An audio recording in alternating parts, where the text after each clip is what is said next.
Você consegue imaginar uma infância sem brinquedos de plástico, sem videogames e com arco e flecha no quintal?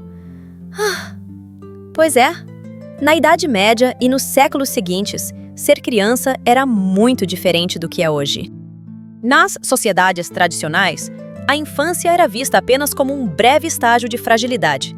Assim que a criança aprendia a andar e falar, ela era jogada no mundo dos adultos. Nada de superproteção, nada de quarto colorido e cheio de pelúcias. A criança era útil, não necessariamente fofa.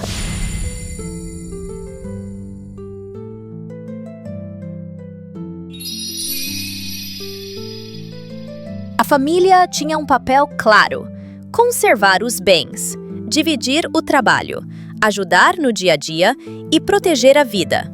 Relação afetiva, isso era secundário, quando existia. Era na convivência com os outros, fora de casa, que as crianças aprendiam a se virar. Mas como exatamente se viravam? Como brincavam?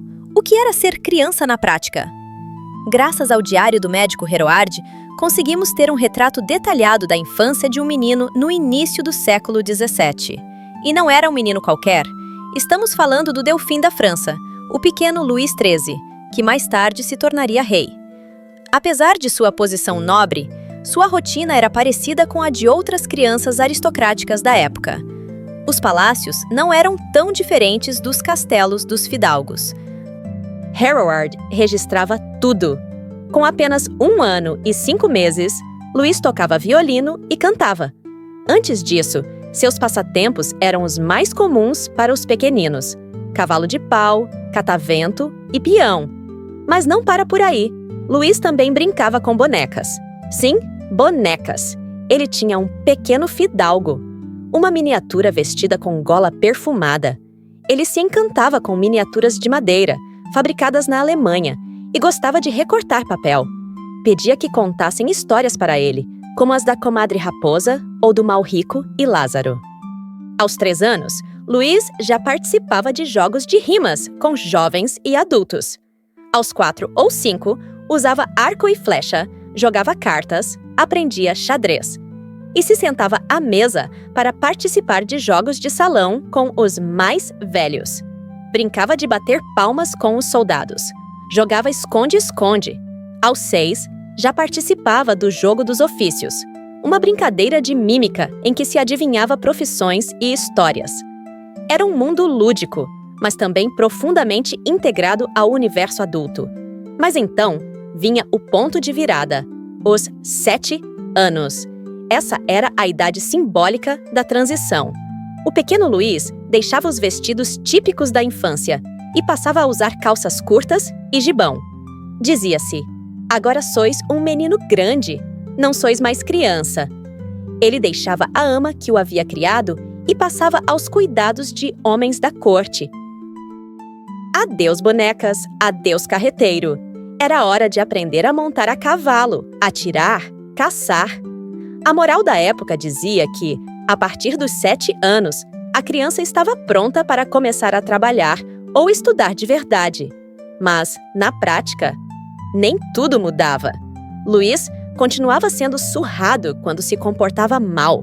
Continuava brincando. Continuava sendo uma criança. O mais interessante é que, naquele tempo, não havia uma linha clara entre o mundo lúdico das crianças e o dos adultos. As mesmas brincadeiras circulavam entre todas as idades. Os jogos de salão, as mímicas, os desafios, tudo isso unia as gerações. Mas de onde vinham esses brinquedos? Alguns deles, na verdade, imitavam o mundo dos adultos. O cavalo de pau fazia sentido numa época em que cavalos eram o principal meio de transporte. O catavento, aquele brinquedo com pás giratórias, imitava os moinhos de vento.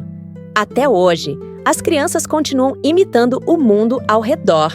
Carrinhos, panelinhas, ferramentas em miniatura. E era assim que funcionava séculos atrás também. Ponto curioso: não havia uma separação rígida entre brinquedos de menino e de menina. Luís brincava de fazer comidinha com utensílios em miniatura, de prata, chumbo, barro. E tanto ele quanto sua irmã usavam roupas semelhantes durante a primeira infância, longos vestidos. A diferenciação de gênero só começava por volta dos 7 anos. Aos poucos, as meninas passavam a ser tratadas como pequenas mulheres, e os meninos como futuros homens. Mas até lá, todos brincavam, todos aprendiam, todos imitavam os grandes e sonhavam com um futuro que nem sempre vinha.